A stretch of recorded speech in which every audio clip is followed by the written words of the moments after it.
Often the values stored in a database or submitted through an online form aren't in the right format. PHP provides a huge number of built-in functions that allow you to manipulate string values. As a simple example, let's use a function to convert a string to uppercase. In the file that I've got open, above the doc type I've created a variable called city and I've assigned it the value London. And in the HTML down below I've got 3 paragraphs with PHP blocks that use echo to display the value of city.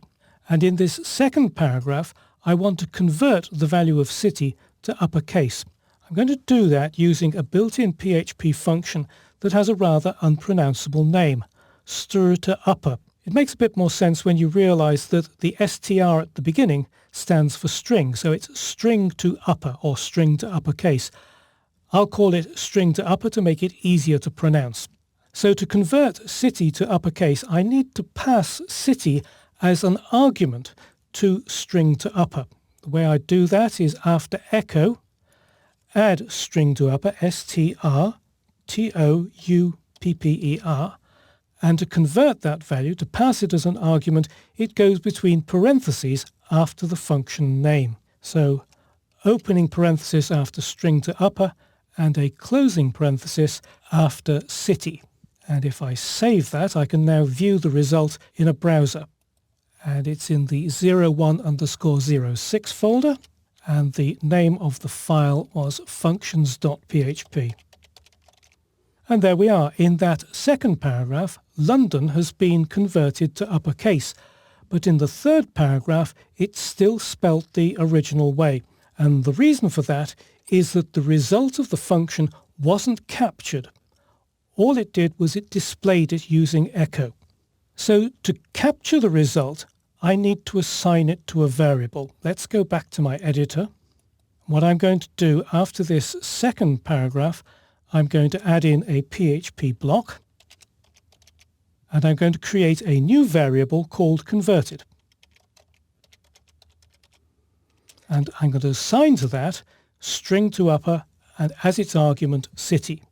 I want to display the value of converted, so I'm going to copy this paragraph and paste it down here and then make a couple of quick edits to it.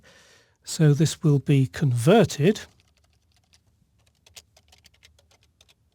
And instead of echo string to upper, we will echo our new variable called converted. And let's see that in the browser again. Refresh the browser. And there it is. Converted is now uppercase London, but the original value is still the same. So let's go back to my editor and take a look at that code again. What I've done here in this second paragraph is I've simply used echo and string to upper, so I've not actually captured the value. So in the fourth paragraph, city is still a mixture of uppercase and lowercase. Here, I've saved the value in a new variable called converted, and I've displayed the value of converted. City still remains exactly as it was before, so I've created 2 variables, one with the original value and one with the converted value. In this case, I've used a completely different variable. I could in fact reassign it to city, and that would make the change permanent, but it's often very useful to be able to keep the original value for further processing. This has been only the briefest of introductions to the use of functions in PHP. The function string to upper takes only one argument. Others take multiple arguments as a comma-separated list. In the vast majority of cases, functions don't change the value of arguments unless you reassign the result of the function to the same variable. But you can also assign the result of a function to a new variable, which can be extremely useful if you want to preserve the original value for further processing. If you're familiar with processing text or strings in JavaScript, you'll discover that PHP has a much wider range of functions for manipulating text.